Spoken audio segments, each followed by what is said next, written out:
उत्तराखंड के इस स्कूल में हड़कंप, एक साथ 40 बच्चे बीमार, वजह सुन दंग रह जाएंगे आप।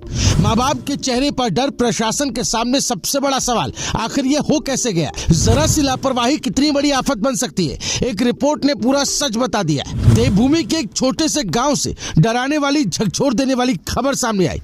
एक ही स्कूल, एक ही आंगनबाड़ी और एक साथ 40 मासूम बच्चे बीमार।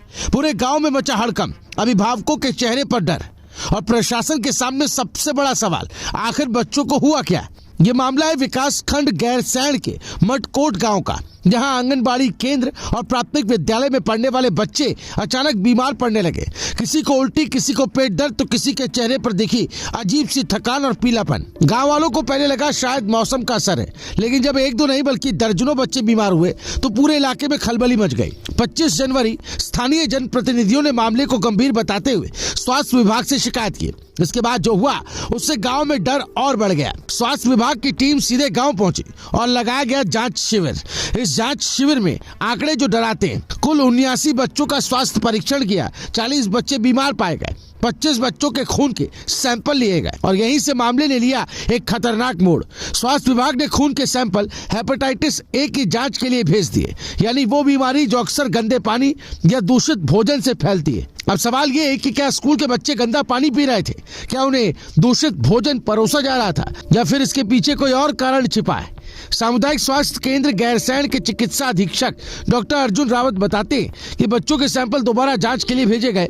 हेपेटाइटिस ए की आशंका को देखते हुए जांच कराई जा रही है। रिपोर्ट रविवार तक आ जाएगी। लेकिन डॉक्टर का अगला बयान और भी बड़ा खुलासा करता है। वो कहते हैं कि बच्चों की बीमार होने के पीछे कहीं ना कहीं गंदा पानी या गंदा भोजन जिम्मेदार हो सकता है, यानी सीधे तौर पर स्कूल व्यवस्था पर सवाल। अब कहानी में एक और मोड़ आया है। जल संस्थान ने भी मटकोट गांव के आंगनबाड़ी और प्राथमिक विद्यालय से पेयजल के सैंपल लिए हैं और जब रिपोर्ट आई तो वो चौंकाने वाली थी।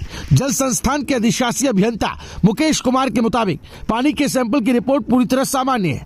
ACMO डॉक्टर वैष्णव बताते हैं कि दूसरे चरण की जांच में कुछ बच्चों के लीवर में प्रारंभिक संक्रमण पाया गया था, यानी बीमारी सिर्फ सामान्य नहीं थी बल्कि शरीर के अंदर असर कर रही थी। हालांकि राहत की बात यह रही कि बच्चों के समय पर दवाइयां दे दी गई। अब अधिकतर बच्चे स्वस्थ हैं, लेकिन सवाल अब भी बाकी है। अगर पानी साफ था तो दूषित भोजन कहां से आया? आंगनबाड़ी या स्कूल में खाने की गुणवत्ता की निगरानी क्यों नहीं हुई? क्या बच्चों की सेहत से लापरवाही बरती गई? और सबसे बड़ा सवाल, अगर जनप्रतिनिधि शिकायत ना करते तो क्या ये मामला दब जाता? मामले की गंभीरता को देखते हुए स्वास्थ्य विभाग अलर्ट मोड में है। रिपोर्ट का इंतजार किया जा रहा है। भविष्य में दोबारा ऐसी घटना ना हो, इसके लिए निगरानी बढ़ाने की बात कही गई है। लेकिन गांव वालों के मन में अब भी डर है। गांव के अभिभावक पूछ रहे हैं, हम अपने बच्चों को पढ़ने भेजते हैं या बीमार होने? अगर स्कूल भी सुरक्षित नहीं तो भरोसा किस पर करें?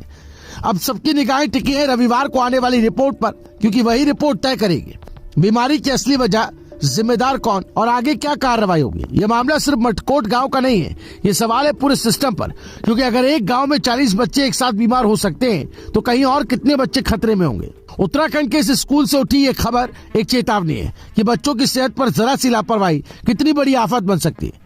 जैसे ही रिपोर्ट आएगी हम आपको इस पर अपडेट देंगे। अगर आपको लगता है कि बच्चों की सेहत से जुड़ा ये मामला गंभीर है, अगर आप चाहते हैं कि सच्चाई सामने आए, तो इस वीडियो को लाइक कीजिए ताकि ज्यादा से ज्यादा लोग जागरूक हो। शेयर कीजिए ताकि सिस्टम तक आवाज पहुंचे। नीचे कमेंट करके बताएं आपका क्या मानना है, बीमारी की असली वजह क्या हो सकती है। और ऐसी खबरों के लिए हमारे चैनल रायशुमारी को सब्सक्राइब जरूर करें।